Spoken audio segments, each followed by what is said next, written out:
어떤 곳은 그 이름만 들어도 아주 오래된 이야기가 떠오르는 곳이 있지요. 양지 바르고 볕이 잘 들지만 가야산의 청청한 품에 있어 색이 바래지 않은 그 시간이 우리의 발길을 이끕니다. 안녕하십니까, 최주봉입니다. 저는 지금 경상북도 고령에 와 있습니다. 시청자 여러분, 고령하면 제일 먼저 떠오르는 게 무엇입니까? 예? 대가야 유적지. 좋아요. 또 참외? 참외 아니, 참외는 성주지. 또 딸기? 딸기는 맞아요. 그리고 또 이쪽은 역사 기행. 이것도 맞아요. 예. 근데 실제로 이곳은요, 대가야보다 더 오래된 과거의 흔적들이 남아있는 곳이 바로 고령입니다. 자, 시청자 여러분, 오늘 저와 함께 가야 해, 고령 가야 해, 고령 가야 해. 참. 누구나 알지만은 그 속 깊은 이야기야 다 알까요? 천년 전의 삶과 오늘의 그 시장 통해서 펼쳐지는 삶이 한 공간에 존재한다는 것을 말이죠.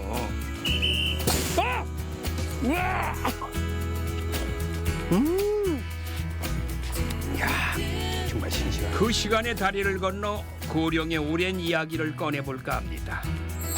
고령의 역사 여행은 이곳에서 시작된다고 해도 과언이 아닙니다.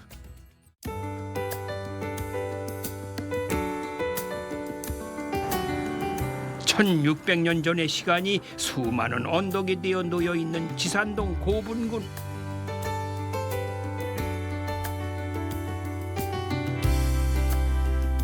대가야의 최전성기가 이 높은 구릉지 위에 어깨를 쫙 펼치고 있습니다. 반갑습니다. 안녕하십니까. 여기 올라오다 보니까요, 그 앞에 고령 지산리 고분군 세계문화유산 등재 신청이라고 돼 있어요. 신청이 중에 아직은 등재된 게 아니죠, 그죠? 네. 그럼 언제 이게 등재가 됩니까? 2022년 22년. 네, 그때 세계유산으로 등재될 것으로 지금 모두가 기대하고 있습니다. 그렇습니까? 심사 결과를 기다리고 있습니다. 기다리고 있는 중, 네. 진행 중이군요. 그럼. 네, 맞습니다. 그럼 여기는 그럼 왕족들만 있는 게 아니죠, 여기는? 예, 대가야 귀족과 왕의 무덤이 대부분인데 대부분.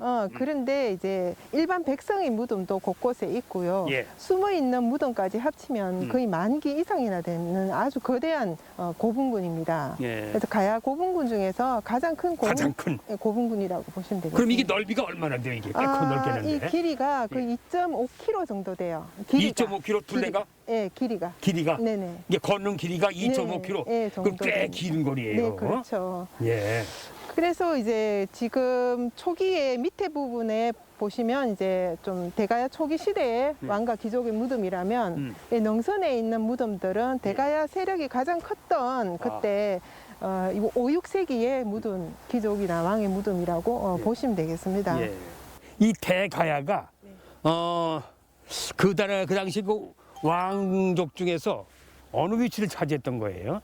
육가야 중에서 육가야 중에. 예, 금강가야가 보통 제일 세력이 컸다고 보시는 분들이 많으세요. 그런데 금강가야가 신라에서 멸망을 하고 그 이후로 대가야가 세력을 넓히면서 거의 562년까지 그 후기 가야의 맹주국으로 활약을 했습니다. 나중에는 이 가야가 신라에 흡수가 되죠. 네, 그렇죠. 마지막에. 네, 네, 그렇게 되는 네, 거죠. 신라에 멸망을 하고 어쩔 수 없이 이 지역도 대가야 군으로 격화되고, 네, 그렇게 해서 이 곳곳에 보면 신라 무덤도 있습니다. 신라 무덤도 있어요?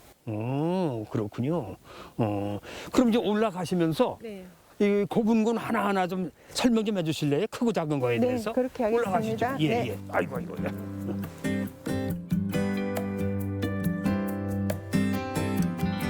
2.4km의 능선을 따라 약 한 704기의 고분들이 있는데요. 가야 시대 최대 규모라는군요. 외형이 확실하고 비교적 큰 고분에 한해서 번호를 붙이고 사적 제79호로 지정해서 관리하고 있대요. 좀 이렇게 올라오다 보니까 이 고분이 제일 크고 큼지막해. 이건 무슨 고분이에요? 크게 보시면 더 큰 고분들이 많아요. 근데 근데 32호는 이렇게 32호에서 33, 34, 35까지 이렇게 네. 군집으로 되어 있어요. 네. 서로 뭐 형제거나 친척이거나 예. 그렇게 되는 것 같은데요. 여기는 이제 거의 78년에 발굴을 했고 네. 여기 투구라든가 갑옷, 고리칼이라든가 제일 중요한 예. 그 32호 금동관이 발견됐거든요. 32호 예. 금동관. 네, 와. 대가야만의 그 금동관이에요. 금동관이라면 그런 왕정 아니면 왕 아니면 근데 거기에 지도자급 아닐까요? 그렇죠. 그죠? 아무래도 그럴 것 같습니다. 그 여기서 발굴했으면 뭐 여러 가지 그냥 우리 왕족들이 쓰던 모든 가재도 그러니까 다 나왔어요. 네, 그런데 이 무덤들이 대부분이 도굴을 당한 그 무덤들이 많기 때문에 아 그래요? 예. 이 도굴됐다는 거는 그럼 누가 훔쳐갔다는 건데 네, 이게 그럼 언제 누가 훔쳐갔어요? 그 당시 이제 식민지 시대 때 그럼 일제 강점기 때? 네, 맞습니다. 아이고. 네, 나 그때 참. 많이 도굴을 당했죠. 그때요? 네. 그리고 그 이 해방 이후로 네. 또 우리나라 사람들도 문화재에 대한 인식이 없어서 그렇죠. 도굴을 많이 해서 거의 반 이상이 이제 날아갔다고 보시면 되겠습니다. 아, 야, 우리 문화유산이 반 정도 날아갔다고 생각하면 이거 연구하시고 우리 관계자분들은 참여 안 오겠네. 네? 이 아깝고 좀 서럽잖아요. 네, 앞으로 중요하게 생각하고 보존하도록 해야 되겠죠. 보존이 제일 중요한 거예요, 그죠? 시간이 부여한 과거의 가치는 뒤늦게 깨닫게 되죠. 역사의 의미를 잊지 않고자 고령 야행이라는 역사 트레킹 행사도 열립니다. 이야, 밤에 무덤가를 돈다니 묘한 체험이죠. 걷다 보면 이렇게 또 큰 고분도 만날 텐데 말이죠.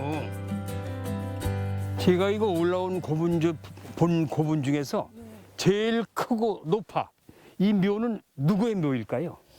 왕의 무덤이라고 이제 추정하고 있어요. 왜냐하면 이렇게 40명 이상이 순장이 된 그 무덤이거든요. 1977년도에 이것을 발굴했을 때 그 안에는 거의 32개의 석곽 안에 한 사람씩 또는 두 사람씩 인골, 사람 뼈가 발견됐었거든요. 아, 그래요? 네, 그래서 학자들이 추정해 보니 40명 이상이나 순장이 되었다고 해요. 40명 이상. 네, 그러니까 거의 왕급이라고 보시면 되겠죠. 그때는 또 순장 문화가 또 아주 네. 유행했던 그런 시절이죠. 세계적으로도 뭐 이집트, 로마, 그리스뿐만 아니라 뭐 부여에서도 100명 이상이 그 순장했다는 기록이 있고요. 네. 또 신라도 순장 제도가 있었고요. 그래서 별로 이상한 일이 아니었던 거죠. 그 네. 당시에는. 여기 발굴된 게 지금 어디 볼 수 있나요? 볼 수 있는 곳이 있나요? 네, 그 지금 크기 그대로 재현해 놓은 왕릉 전시관이 있거든요. 전시관. 네, 좀 그래서 사람 뼈도 있는데 무섭지 않으실까요? 한번. 그래서 약간은 무서울 것 같은데. 네. 그건 낮에니까 괜찮겠죠 네, 뭐. 그렇죠. 낮에니까. 1600년을 온전히 버텨온 고분들, 과연 무엇을 품고 있었을지 궁금해지는군요. 국내 최초로 확인된 최대 규모의 순장 왕릉, 그 내부로 들어왔습니다. 대가야의 순장제도는 44호분이 발굴되면서 처음으로 알려졌는데요. 그 직경이 27m나 됩니다. 여기가 44호분의 고분군에서 나온 그 발굴된 것을 다 재현해 놓은 곳인가요? 네, 맞아요. 네, 무덤을 보시면 이 여러 무덤이 있어요. 한 무덤에 여러 무덤이 있는 것은 이제 대가야 무덤만의 특징인데 이렇게 많은 무덤이 있는 것은 정말 왕의 무덤이라고 볼 수밖에 없는데 이 어뜸 돌방이라는 제일 큰 무덤이 있습니다. 그 곽에 어뜸 돌방에 주위로 32개의 석곽, 돌든널이 둘러싸여 있습니다. 부채꼴 모양으로. 그것이 이제 순장자의 묘인데요. 보면 이제 한 사람씩 또는 두 사람씩 뼈가 발견됐어요. 나이는 8살부터 50대까지 다양한 사람이 한 사람씩 또는 두 사람씩 이제 인골이 거기에 들어가 있었던 거죠. 그럼 순장제도라는 게 뭐야? 네, 순장은 그 당시에 그 지배자층이 죽었을 때 사후세계에 대한 그런 준비를 했던 거죠. 그래서 사후세계에서 그 당시 누렸던 직공들을 그러니까 그 부하들을 신하들을 다 데려가서 거기서 살기 위해서 그래서 이승에서 끝나는 것이 아니라 저승에서 살기 함께. 위해서 그렇게 했던 것이 이제 순장 풍습이라고 보시면 되겠습니다. 그때는 그런 풍습이었군요. 그러니까 네. 왕이 죽으면 다 함께 가서 같이 네, 4, 5세계를 4, 5세계에서 거기서 함께 누리자. 네, 그렇죠. 그런 의미군요. 곡식도 입어보게 하고 고령 지역의 순장 문화가 언제부터 시작되고 또 언제 사라졌는지는 아직 정확하게 밝혀지진 않았습니다. 순장자에게 별도의 순장 덧노를 만들어주는 대가야의 독특한 특징만은 세상에 드러났지요. 왕이 누워 있고 아래 위로 신하들이 모양이야. 신하들도 누워 있고. 최측근에 신하를 이렇게 최측근. 그래서 머리맡과 발밑으로 이렇게 딱 구분 지어가지고 이렇게 넣어놨던 것 같습니다. 그리고 혹시 이 선생님은 여기 몇 명이 순장됐을 것 같아요? 한 30여 명 되지 않겠어요? 근데 비슷한데 이제 한 40명 이상이 순장이 되었다고. 이 안에 40명. 네네. 시녀가 많겠죠. 그리고 마부, 또 농부도 있고 호위무사 같은 경우에는 칼이 들어가 있었을 거고. 칼. 네. 농부는 뭐 토기, 또 마부면은 말에 관련된 그런 껴묵거리들이 순장자 옆에 같이 넣어 있었던 거죠. 이 껴묵거리 아시는 분 계실라나 모르겠네. 죽은 자를 매장할 때 함께 묻는 물건이에요. 즉 부장품을 뜻하는데 철기 투구부터 금속품까지 대가야 가야 연맹의 중심 세력이었음을 보여주는 당당한 자태입니다. 여기 조개로 만든 국자. 네, 맞습니다. 귀하게 생겼네요. 야광 조개로 만든 국자가 이게 반쪽짜리가 패널에 보시면 조각으로 나와 있는 것이 발견이 됐거든요. 이렇게 일본의 최남단에 있는 오키나와라는 곳에서 이제 그 주변에 그 야광 조개가 많이 살아요. 거기만 자생하는 그 야광 조개를 이제 국자로 만들었다는 거죠. 그래서 대가야가 위치상으로 외와 가장 가까운 곳이 오키나와예요. 예. 네, 그래서 갖고 선물로 받은 것이 아닐까 그렇게 추정하는 아주 중요한 유물 중에 하나입니다. 그럼 그때 일본하고도 이제 왕래가 있었다는 거죠? 네, 그렇죠. 가까운 나라 중에 하나가 외입니다. 외. 백제도 가까웠지만 외도 가까운 나라 중에 하나였죠. 철의 왕국이라 불리는 대가야는 금속 예술뿐만 아니라 아름다운 선율도 품고 있습니다. 열 손가락이 마디마디에 닿아서 아름다운 소리를 내는 악기, 가야국의 고라는 뜻에서 가야꼬입니다.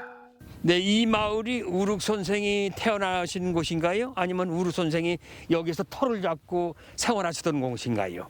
우륵 선생은 490년 말경에 대가야 직활현인 성열현에서 태어나셨다고 하신데 예. 그 현은 어디인지 지금 현재는 아무도 모르고 있습니다.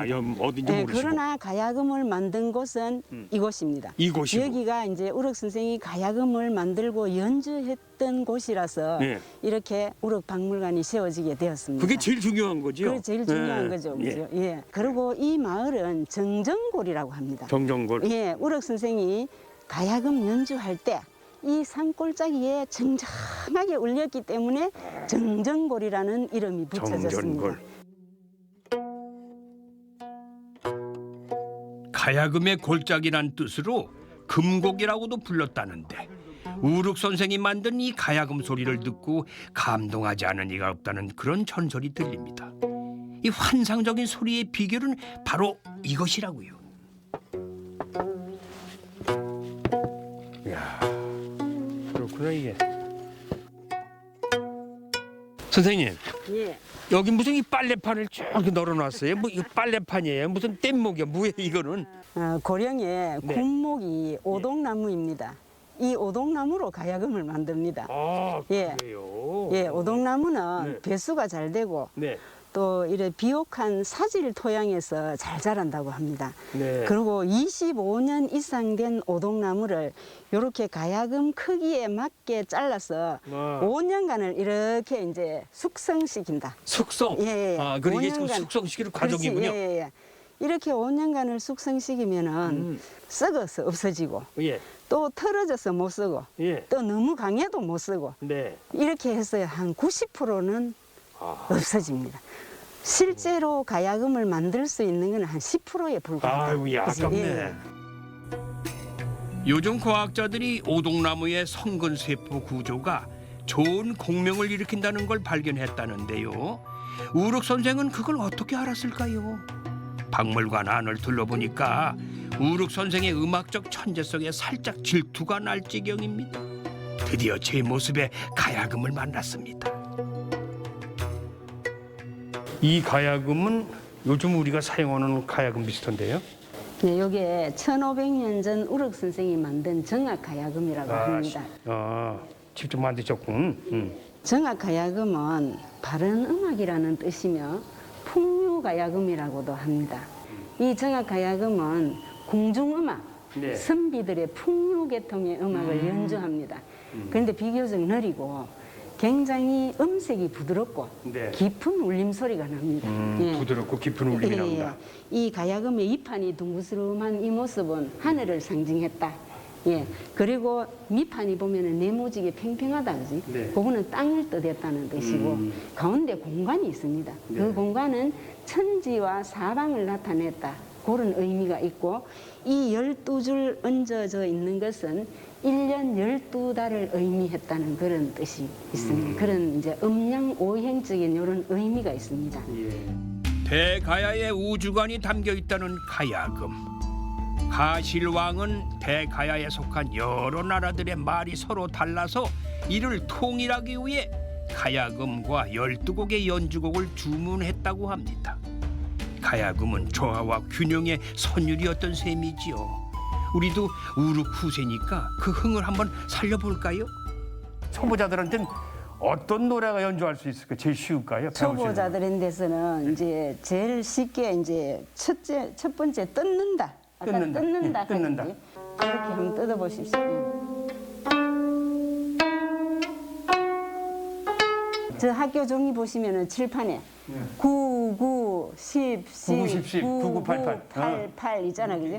요렇게 뜯으면은 뜯기만 하세요. 뜯기만. 어떻게 뜯나 하면은 99. 오른손으로 줄을 뜯거나 튕기고 왼손으로는 줄을 눌러가지고 농음하라, 울림을 주라. 뭐 이 정도면 잘하는 거 아니에요? 99887. 7. 그렇지. 선생님 합주 한번 해볼까요? 예. 시작.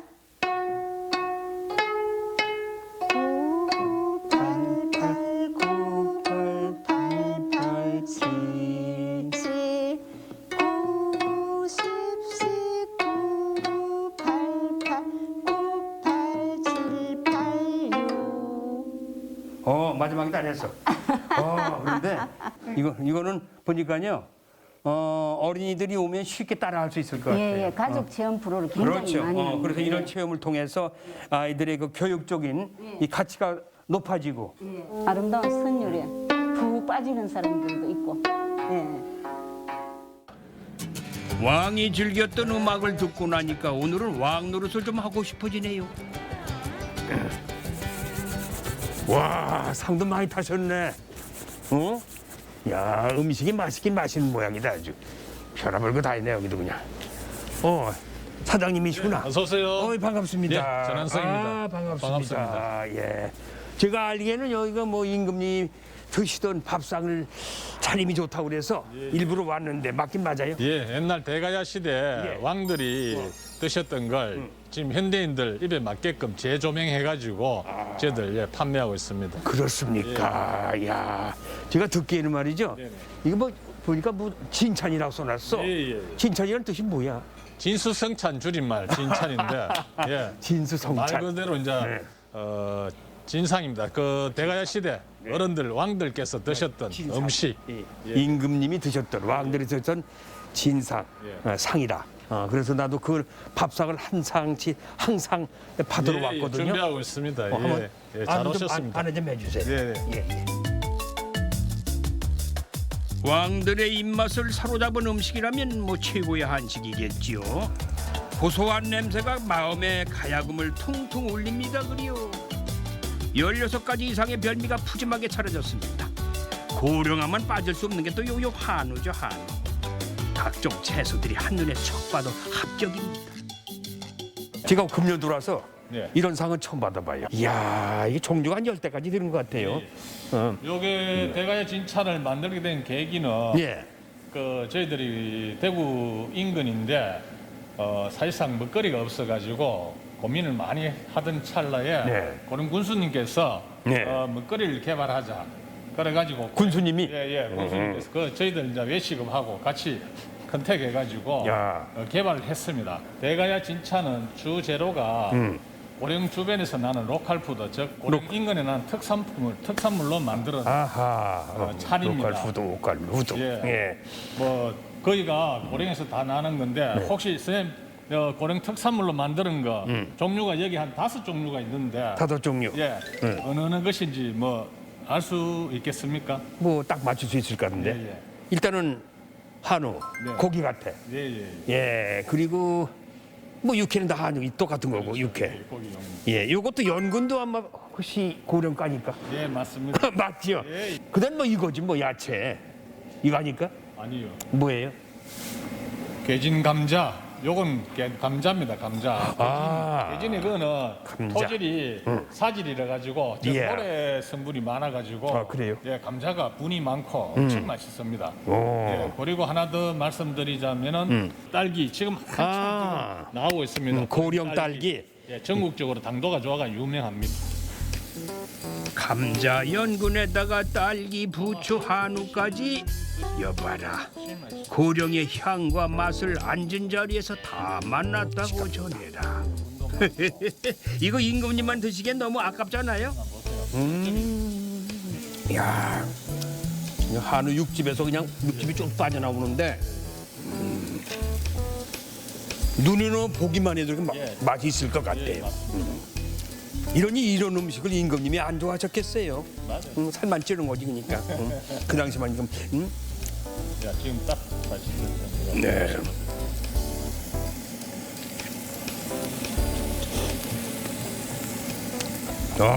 맛이 어떻습니까?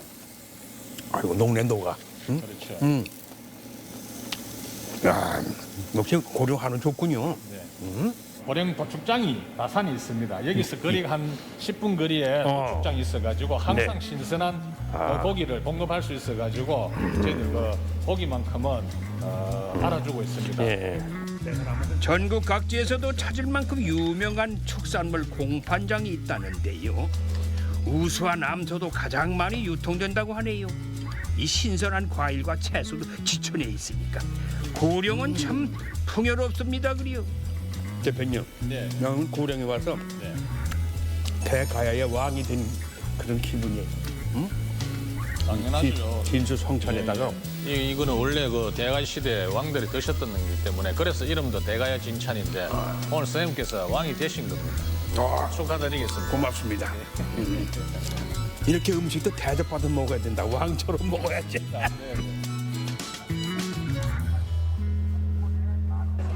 가는 날이 장날 고령 대가야 시장은 과거 고령 시장의 맥을 잇고 있다는 고부상들의 활약이 상당했던 곳입니다. 대가야 하면은 철의 왕국이라 불렸던 곳이죠. 물론 그 시절 그때는 역사 속으로 흘러갔지만요. 그런데 아직도요. 이곳에서는 조그만 철 하나 가지고도 갈고 닦고 두드려 가지고 연장을 만드는 대장간의 매질 소리가 저 멀리에서 들려오는 것만 같습니다. 자, 저는 그럼 이 고령 대가야 시장 속으로 한번 들어가 보겠습니다. 귀한 물건들을 구경하는 재미. 그 고구마 한번 씨알 한번 굴다. 에? 고령장에 오면 이건 한번 꼭 먹어봐야 됩니다. 그 유명한 소굴의 요리.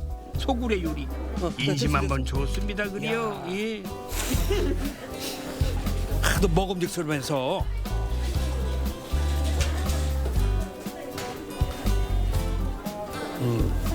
제가 먹성이 좋아요. 요즘 젊은 사람들은 이 소구레라고 하는 단어를 몰라요. 이게 소 껍데기거든요. 돼지 껍데기보다 훨씬 맛이 좋아. 소구레.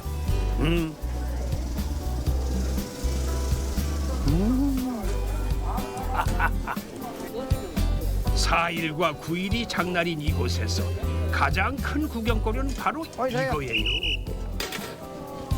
갑니다.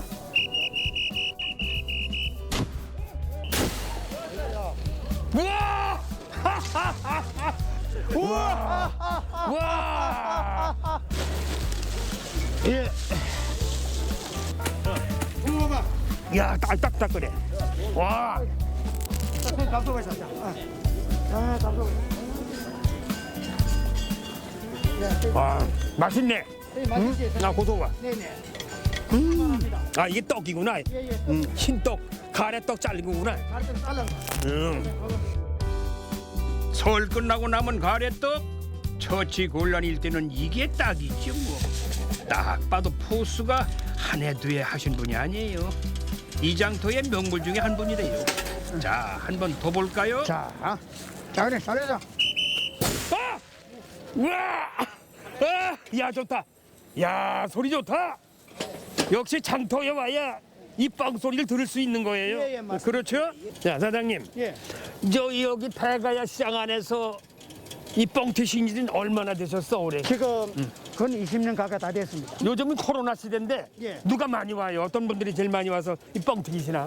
저 떡을 많이 태갑니다. 떡. 저 떡. 아, 떡. 예, 떡을 좀 많이 태갑니다. 떡을.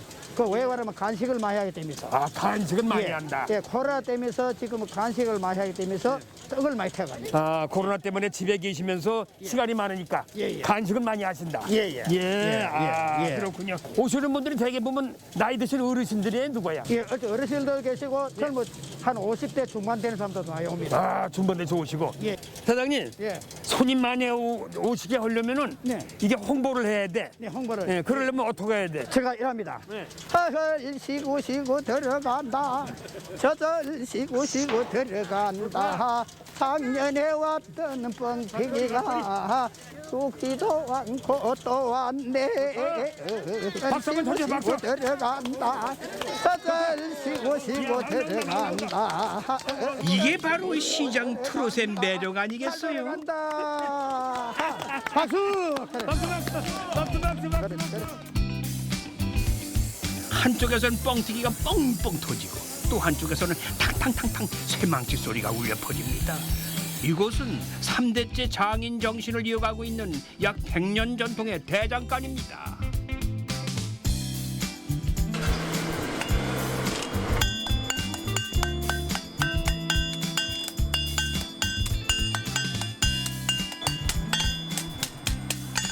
안녕하세요. 반갑습니다. 와, 바쁘신데 죄송해요. 아유, 괜찮습니다. 한참 작업하시고 계신데. 예, 지금 뭘 만들고 계셨어요? 지금 이제 낫. 낫. 예. 아, 낫.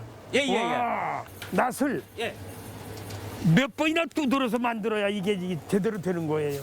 한 1000번 이상은 두드려야 되죠. 그러면 낫 하나 만들고 1000번을 두드려야 돼? 예. 대장 일을 밟으셨어? 처음에는 직장을 다녔지. 그럼 직장 다니시다 그만두시고 이거 하신 거야? 예. 아니 왜 아버지가 그 대를 이어받기 위해서? 아버지는 이제 이 대장간을 할아버지 때도 이어받아 왔기 때문에 이걸 손 놓기가 상당히 이래요. 아 이거 어려워. 예. 얼마나 힘들어 손 놓기가. 아버지는 어깨하고 힘줄이 다 끊어진 상태에도 이 대장간을 하고 있었으니까 그래 뭐 아버지는 손 놓기 힘들고 네. 그때 제가 그래 일단 아버지한테 제가 그러면 한번 하겠습니다. 예. 이래 돼가 이제 제가 이어받게 된 거죠.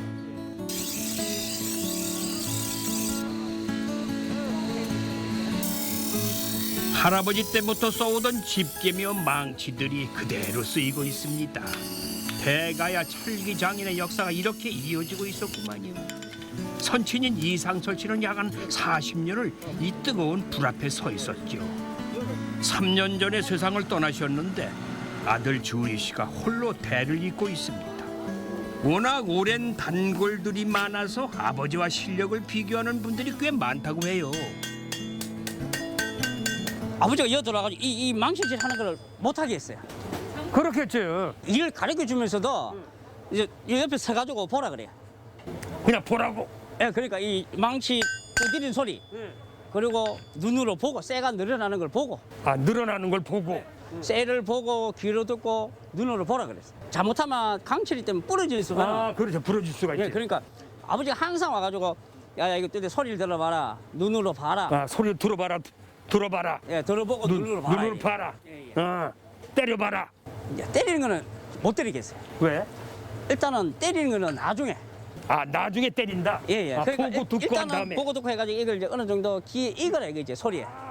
소리에 기걸 익어라. 그게 어르신들의 그게 장인 정신이에요. 그럼 그러니까 이제- 장인들이 그렇게 하셨다고. 아버지한테 한 15년 배우다가 네. 아버지 이제 한 4년 전에 돌아가시고 이제 제가 혼자 일을 하고 있습니다.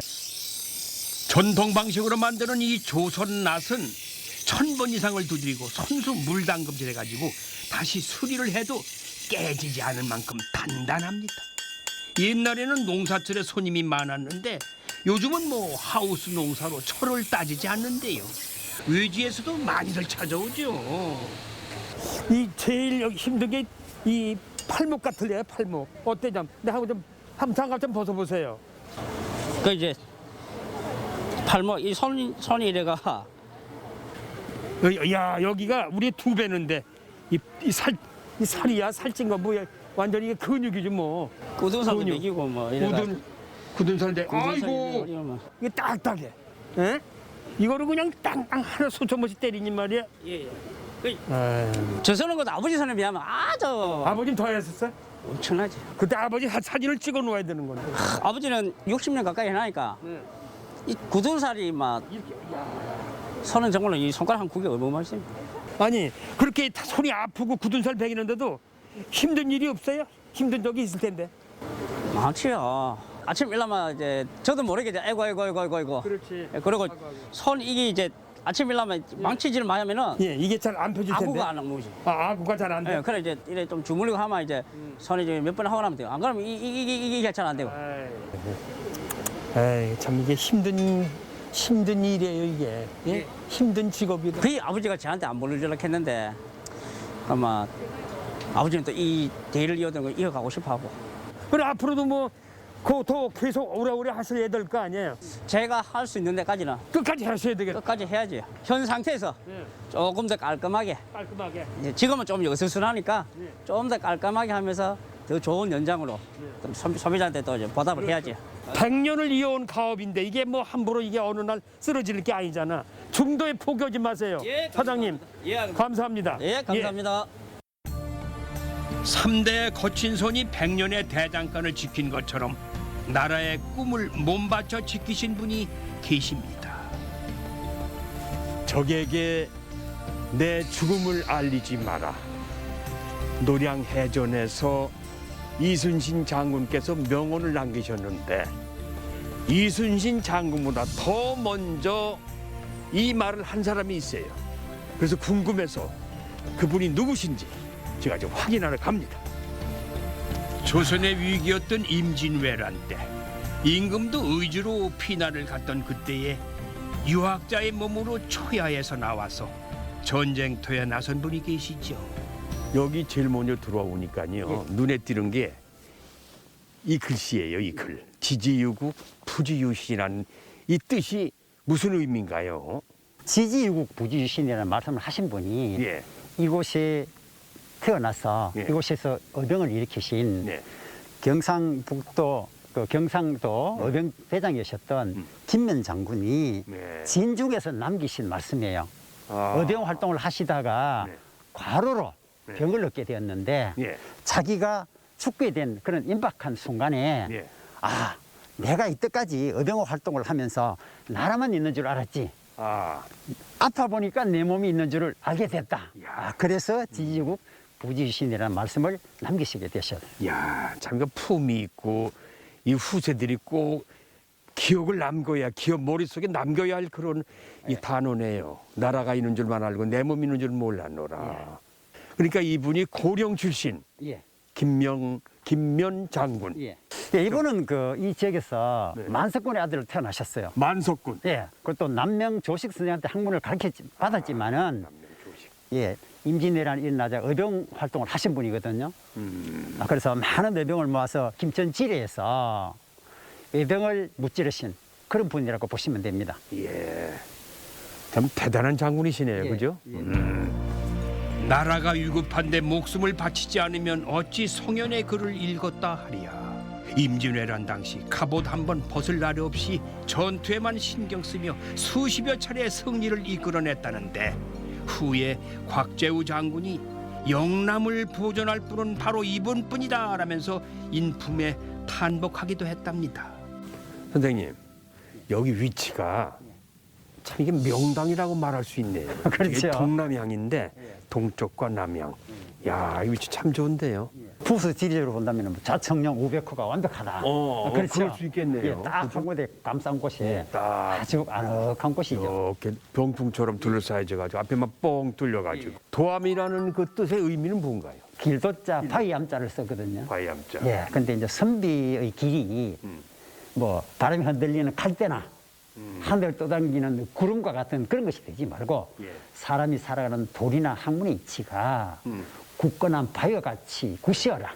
그래서 변치 길도자 바위암자를 쓰게 됐어요. 굳건하게 변치 마라. 예, 변치 말아라. 그런 참 뜻이군요. 좋죠. 도암. 예. 제가 알기에는 이 김면 장군께서 이순신 장군보다 먼저 태어나셨죠. 그렇죠. 1541년도에 태어나셨으니까 임진왜란이 일어나기 한 50년 전에 이순신 장군보다 먼저. 예, 태어나기 전에 이제 이곳에 태어나셨는데 이제 이분이 그 진중에서 죽기 직전에 네. 자기 동생 회를 불러요. 김회를 불러서 지금 현재 우리가 김천에서 이 중요한 전투를 벌이고 있는 중인데 만약에 내가 죽게 된다면은 우리 의병들의 사기도 떨어질 것이고 반대로 외놈들의 사기는 올라갈 것이 아니냐. 만약에 이 길이 뚫리면은 호남의 곡창지대로 가게 돼 있어. 그들이 군량미를 확보하게 된다면은 우리가 어려움이 처할 수가 있다. 그래서 동생을 불러서 내가 만약에 죽게 되거든. 예. 네가 나를 대신해서 지휘를 하고 내가 죽었다는 말을 절대 하지 말라. 그래서 나의 죽음을 적에게 알리지 말라라는 말씀을 하신 분이에요. 나의 죽음을 적에게 알리지 마라. 이게 이순신 장군의 명언이라고 우리는 알고 있는데. 그렇죠. 그럼 이순신 장군보다 먼저 저 김면 장군이 말씀을 하신 거네. 어떻게 보면 원조라고 볼 수가 있죠. 그렇군요. 예. 의병 도대장에서 병마 절도사가 되어 관군과 의군까지 통솔했던 김면 장군. 후세들에 의해 복원된 김면 장군의 유적지에는 장군이 잠들어 있는 묘도 함께 있습니다. 저 산 묘가 김면 장군의 묘죠? 예. 예. 이 묘가 원래 이 자리에 있었던 건 아니고 김천서 돌아가셨거든요. 그 예. 계영 전투장에서. 그래서 저쪽 산 능선에 있었는데 자손들이 안 되니까 이장을 하게 되겠다 하여 무덤을 파헤쳤더니 엄청나게 큰 돌덩어리 같은 것이 나와서 사람이 힘으로 안 돼서 푹거리를 깨워봤더니 예. 곽이 나왔는데 크기가 길이가 2m, 2m. 폭이 120, 예.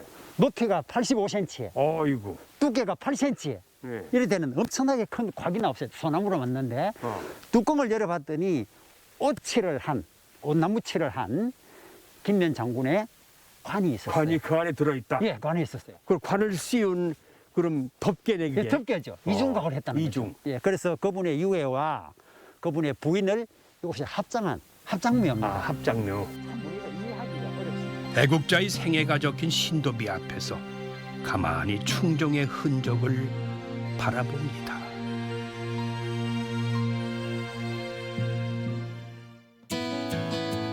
고령에는 유독 돌에 새겨진 신성한 이야기가 많아요. 암각하의 고장이라고도 불리지요. 대가야에서 더 오랜 시간을 거슬러 올라가면은 선사시대의 기억들을 더듬어 보겠습니다. 선생님, 이 고령에도 안각화가 많이 이렇게 분포되어 있는 모양이에요. 예. 지금 여기는 이 안각화가 주로 이제 고려를 대표하는 안각화이기도 하지만은 네. 산당리에 가면은 우리나라에서 별자리 안각화로서는 가장 큰 규모가 있는데 네. 약 30평의 큰 너릇바위에 600개나 뚫려 있어요. 600개? 예, 600개. 별자리 그 크기대로 밝기대로 했는데 그 가장자리 왼쪽에 보면은 육판이 있어요. 육판. 윷놀이 하는 육판. 육판이. 예, 육판이 있는데 옛날에 달력이 없었지 않습니까? 그렇죠. 근데 그때 농경사회에서 10분을 쉬기가 가장 중요하다. 네. 그래서 육판의 한가운데 있는 별은 북극성이고 네. 북극성을 중심으로 돌아가는 북두칠성의 위치를 그려서 육판을 만들었대요. 그리고 그 유판이 지금 내려오는 그 유판하고 똑같습니다. 아, 똑같아요? 예, 엄청 많습니다. 그래서 그게 있음으로 해서 그렇군요. 그 시대 사람들이 여기에 농경 사회가 있었고 많은 사람이 살게 됐다는 의미를 뜻해요. 그럼 그 시절에 이게 청동기 시대인데. 그렇죠. 청동기 수천 년 된. 예, 예, 2, 3천 수천 년 년 됐죠. 그렇죠. 그 이제 청동기 후기에서 초기 철기로 내려오면서 네. 안각화가 많이 만들어졌는데 예. 여기 있는 이 안각화가 고령을 대표하는 보물 605호 안각화입니다. 알터라고 불리며 가야산에서 발현된 두 줄기의 물이 합류했던 이곳. 당시에는 물이 부딪혀 돌아나가던 영험한 곳이자 두려움을 느끼던 곳이었다고 하는데요. 석유. 가야산 산신에게 그들은 과연 무엇을 기원했던 것일까요? 이 바위면에는 네. 여러 가지 그림이 있는데 예. 레이저로 최근에 조사를 해보니까 총 57개의 무늬가 있대요. 이 안에. 예. 어. 지금 잘 보이지 않죠? 잘 이 안 대표적인 무늬가 네. 이 둥근 무늬가 보이시죠? 뭐 같습니까? 뭐 닮았습니까, 선생님? 관역. 관역. 어. 옛날에 이제 동물을 사냥할 때 쓰는 관역. 그 당시에 사람들은 어떤 생각을 했냐면은 비가 오기 전이나 하면은 해나 달에 그 해물이 달무리가 쓰기도 하고. 아, 물이. 예, 해무리가 동그랗게 쓰기도 달무리. 하고 또 강가에서 돌을 물에 던지면 일어나는 파문, 쭉 번져가는 파문, 그러니까 넓은 영토의 어떤 확장 예. 이런 걸 의미하기도 하고요. 아주 깊은 뜻이 새겨져 있습니다. 오. 그 다음에 그려진 모습이 이거예요.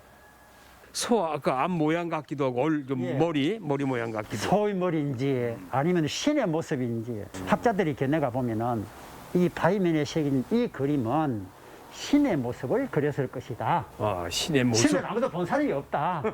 그러니까 네. 신의 모습을 그렸는데 혹은 지모신, 그 지모신. 땅을 다스리는 지모신. 그래서 농경사에서 가장 필요한 게 태양과 땅이다. 예. 그래서 태양과 지모신을 그려놓고 이곳에서 제의를 지내는 장소였을 것이다라고 생각을 하고 있어요. 제를 지내던 곳. 예, 예. 아, 여기는 어린이들이나 아이들한테 배움을 주는 교육의 장으로도 충분히 활용할 수 있어요. 예, 그렇죠. 이게 뭐 본다면은 지금 우리는 너무 21세기에 살면서 너무 과학적인 기계적인 어떤 문명에 그렇죠. 취해 있죠. 음. 근데 이게 3, 4천 년 전 사람들이 남긴 유일한 어떤 그 형상이라면은 지금의 젊은이들한테 그 시대 사람들이 어떤 생각, 어떤 철학을 갖고 있었는지를 보여줄 수 있는 아주 귀한 교육의 장이기도 합니다. 맞아요. 그러니까 교육적인 차원에서 충분히 예. 자라나는 어린이들한테 이거를 공부시켜서 머리에 주입시켜야 될 필요가 아주 중요한 있어요. 것이요. 네, 예, 예. 이맘때쯤이 고령에서 가장 큰 농사는 바로 딸기 농사예요. 안녕하세요. 귀농 후에 1995년부터 딸기 농사를 시작했다는 체험 농장을 찾았습니다. 고령 여행에서 이 싱싱한 놈을 놓칠 수가 없죠. 딸기밭에 들어오니까요, 이 딸기 향이 와 코를 팍 찌르면서 갑작스럽게 이 침샘이 돌아 먹고 싶어가지고 이 딸기를 보니까 와 딸기 맛을 봐야지 또. 야, 정말 싱싱하네요. 예, 예. 현지에서 따가지고 지금 먹으니까 그리고 딸기즙이 아주 흠뻑 나오네요. 응? 아, 그리고 딸기 맛이 깊어. 응? 경북 딸기 재배 면적의 50%를 차지하는 고령 딸기. 지리산의 맑은 물에 피옥한 토양, 게다가 친환경으로 재배하기 때문에 더욱 건강하고 향이 이렇게? 뛰어납니다. 직접 한번 따볼까요? 탁탁 나 이렇게 딱. 야, 이거 아니면 야, 색깔 참 좋다. 예, 이게 다 친환경이죠? 응? 예, 예. 요즘은 이거 딸기를 씻어서 먹는 건 아니잖아요. 그냥 따서 즉석에서 먹기도 하잖아요. 예, 저희도 딸기 체험을 한 지가 거의 한 12, 13년이 되거든요. 예. 예, 그동안 이제 처음에는 이제 간행적으로 농사를 짓다가 네. 그리고 아이들이 먹는 딸기이기 때문에 그렇지. 예, 농약을 사용하지 않고 예. 예, 그렇게 수확해서 네. 그다음에 이제 봄이 되면은 또 체험을 하고 있습니다. 예. 근데 이렇게 맛있는 이 딸기가 왜 이 고령에서 유명하게 된 거예요? 무슨 이유가 있을 거 아니에요? 땅이 좋은 거냐 아니면 해가 좋은 거냐? 예, 이제 고령도 딸기가 이제 재배한 지 한 40년이 넘었었고요. 네. 예, 40년 동안에 그래도 계속 이렇게 또 농가가 뭐 줄지도 않고 이렇게 하는 것은 환경이나 이런 게 하면 딸기하고 가장 잘 적합한 것 같아요. 가야산이라는 있는 또 거기에서 맑은 산에서 내려온 물이나 이런 게 좋기 때문에 그래서 아마 딸기가 계속 유명해지지 않을까 그렇게 생각합니다. 이 딸기를 생으로 먹는 것도 좋지만은 또 다른 방법으로 먹을 수 있는 방법도 있어요? 예, 뭐 여러 가지가 있지만은 저희들은 이제 또 딸기잼 체험을 하고 있어요. 딸기잼 체험. 예, 아이들이 또 주무르고 예. 이렇게 적고 딸기잼이 되는 과정을 보면 너무 좋아합니다. 예. 그래서 저희들이 이 딸기 따는 체험도 저 인기가 있지만은 또 딸기잼 만드는 체험도 상당히 인기가 좋습니다. 직접 딴 딸기로 기념이 될 만한 가공품을 만들어 보기로 했어요. 싱싱한 딸기를 아낌없이 가득 붓고 조물락 와 손이 다 상큼해지는 기분이네요. 이게 아주 이 재미가 쏠쏠한데 그러니까 어린아이들은 얼마나 재미있어서 어른도 재밌는데 이 할아버지도 재밌는데 우리 손주들 얼마나 재미있어 하겠어. 어린아이들도 이게 저 오감 중에 이 촉감 이런 게 상당히 느끼고 그래서 상당히 좋아합니다. 그렇겠어요. 애들이 그런 냄새가 쓰지도 않고 그냥 향기로워서 얼마나 애기들 좋아해. 애기들이 이렇게 하다가 또 먹고 그렇게 하기도 해요. 그렇겠죠. 예. 이제 서서히 졸여주는데요. 신선하더라도 이 작고 못생겨가지고 판매하기 어려운 딸기들 있죠. 이렇게 활용하면 되겠어요. 저 딸기를 잼을 만들 때는 이제 딸기를 넣고 주무르고 그다음에 이렇게 수분을 다 날리고 나서 그 쉽게 이제 졸인다 그죠? 졸이고 나서 그다음에 이제 설탕을 넣고 그다음에 조금 끓여주고 그다음에 불을 끄면은 설탕도 타지 않고 맛있는 잼이 됩니다. 설탕을 적절히 조절할 수 있어가지고 건강하게 먹을 수 있고 소위 말해 한 번 맛보면 딴 건 못 먹어요. 또 내 손으로 만든 건 무조건 맛있죠 뭐. 얘들아 맛 좀 봐. 이게 맛을 봐야 되거든. 이게 잘 안 됐으면은 뜨거워. 좋아. 이 손가락 맛이 이게 기가 막히네. 숟갈로 먹는 것보단 이 손가락 맛. 옛날에는요, 그런데 맛볼 때 손가락, 애기 손가락. 그렇죠. 새끼 손가락. 아, 좋은데요?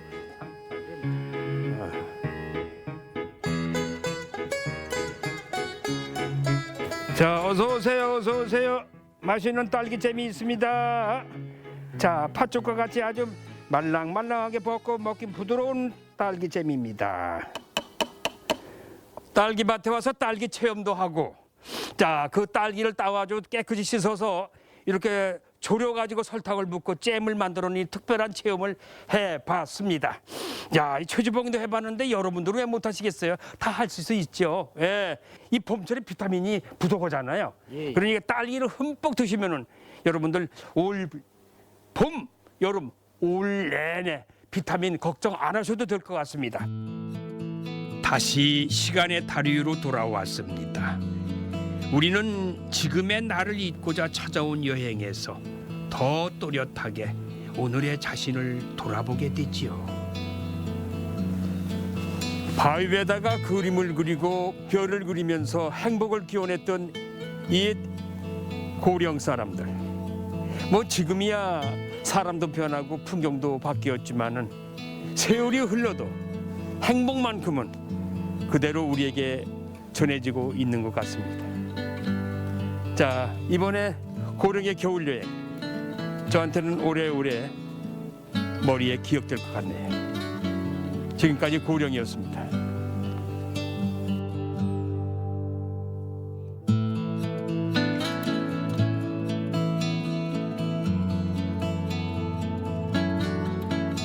삶이 펼쳐졌던 시간은 저각기 다르지만은 뜨겁게 채워진 열정의 농도만은 다르지 않았던 고령인들의 삶.